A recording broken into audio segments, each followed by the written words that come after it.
মধ্যপ্রাচ্য ছাড়াও যেসব সোর্স থেকে জ্বালানি আনা যাবে সে ব্যাপারে নিরলস কাজ করে যাচ্ছে সরকার এবং এতে সরকার সফল হবে বলে সংসদকে জানিয়েছেন পররাষ্ট্র প্রতিমন্ত্রী শামা ওবায়েদ। সংসদে প্রশ্নোত্তর পর্বে কথা বলেন তিনি, জানান মধ্যপ্রাচ্যে বসবাস করা প্রবাসীদের নিরাপত্তা নিশ্চিত করা সরকারের অগ্রাধিকার। সেসব দেশে বাংলাদেশের মিশনগুলো পুঙ্খানুপুঙ্খভাবে কাজ করে যাচ্ছে।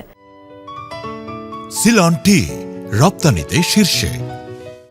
তিনি জানান Thailand, Malaysia, Cambodia, Sri Lanka, Brazil, Philippines, Vietnam, Indonesia, Singapore ও আফ্রিকার দেশগুলোতে বাংলাদেশের বাজার সম্প্রসারণের কাজ চলছে।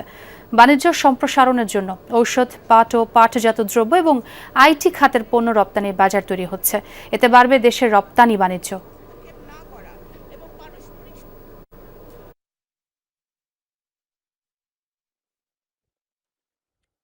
স্টেপগুলো